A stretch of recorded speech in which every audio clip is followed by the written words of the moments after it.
প্রতিদিনে ধরেন 200-250 থেকে নৌকা আসে, প্রতিদিনে বেচা কেনা হয়। এই পেয়ারার সাথে এখন মনে করেন পেয়ারা চাপ কম, এখন আমরা হাইবে, তারপরে সবজি বিভিন্ন রকমের জিনিস আর কি, সব জিনিসই মোটামুটি কম বেশি উঠে। কাঁচামাল তো দামাদামি হইবেই, কিছু দামাদামি করে কিনতে হয়, এগুলো আমরা প্যাকেট করে হয়। কলাপাতাটা দিলে মালটা ভালো থাকে, মালটা কালার থাকে, এই জন্য আমাদের কলাপাতা দিয়ে প্যাকেট করা হয়। সকালবেলায় যে নিজের ঝুড়ির কৌটা আছে, তারপরে এই যে নৌকা টোকা টেরে টেরে নিয়ে এগুলো নিয়ে গেছে। এই নৌকাটা আমি 27 মণ পেয়ারা নিয়ে যেতে পারি বাজারে। দাম এবছর একটু কম, দুর্ঘটনার কারণে 400-500 টাকা মন চলে, এখন বর্তমানে চলতেছে 28 টাকা মন।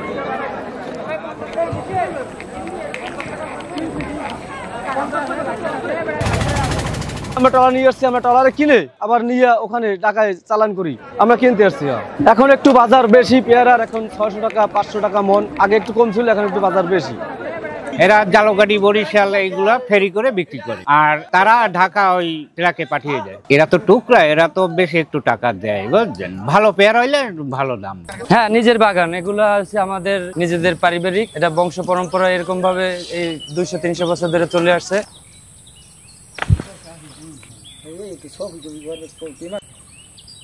এই আশেপাশের 8-10টা গ্রামের সবাই মোটামুটি পেয়ারা হয়তো বাগান আছে, কেউ বাগান বিক্রি করে দেয় বা কেউ বাগান কিনে তারপর পারে, কেউ ব্যবসা করে, সবকিছু মিলাইয়া কয়েক হাজার। আমি আসছি গণপতি কাঠি থেকে, বেমরুলি বাজারে আসছি, আমার ক্ষেত থেকে বাগিয়ে নিয়ে আসছি। হ্যাঁ, পেরে নিয়ে পেয়ারা এগুলো মিষ্টি, মানে আমাদের পুরনো গাছ তো, জাতের পেয়ারা। এখানে বেশিরভাগ লোক নৌকা করে তো পেয়ারা নিয়ে আসে, ওনারা খালের সাথে নৌকা রেখে কাছেই যদি খাবার পায়, ওইটা তাদের জন্য মানে খুব ভালো মনে হয়, তাদের নৌকার জন্য টেনশন করতে হয় না, নৌকার মানে খালের পাশে রেখেই খাবারটা খাইতে পারে, এজন্যই খালের পাশে আর কি দোকানগুলো। কেউ কিনে 8 ঘর দিয়া 3 মাসে নৌকা ছাড়া আবার আমাদের কোনো গতিও নেই। এগুলো হচ্ছে যারা বানায় তাদের নৌকাগুলো 4-5 বছর থেকে, আর হাটে যেগুলো বিক্রি হয়, ওই যে 8 ঘর কুরিয়ানের নাম শুনছেন, ওই হাটে বিক্রি হয়, ওইগুলো 2 বছরের বেশি টেকে না।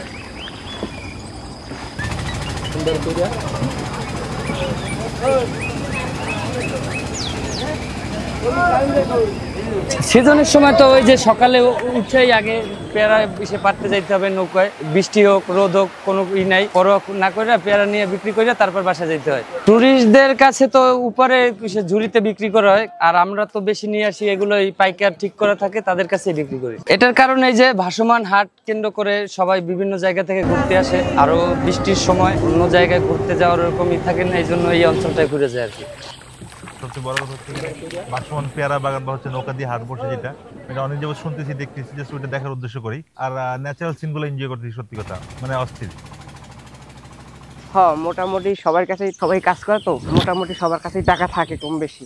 সকাল 5টা থেকে কাল 10টা পর্যন্ত, তারপর বাজার শুরু হয়ে যায়, তারপর বাজারে যাই। বাজার চলে 9টা থেকে 12টা পর্যন্ত।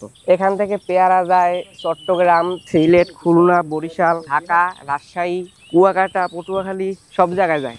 বরিশালের পেয়ারা হয়েছে যে এটা মাটির গুণে ভালো হয়, বরিশালের মাটিটাই ভালো আর কি। পেয়ারার জাত এই জায়গায় একটাই আছে, হ্যাঁ, এটা দেশি পেয়ারা।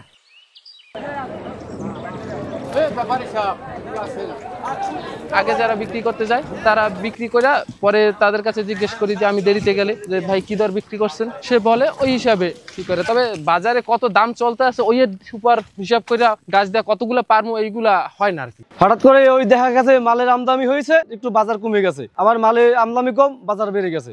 এখানে ওই ধরেন টেরে হিসাবে, মন হিসাবে বিক্রি হয়। এই টেরে মাপ আছে তো, একটা টেরের মাপ আছে, ওই মাপে আমরা দিয়ে দিই, আগমন করে ধরে। আজকে ওই 500-550 টাকা দর বলছে, দেখি 2 পয়সা বাড়ানোর জন্যই তো সবাই চেষ্টা করে।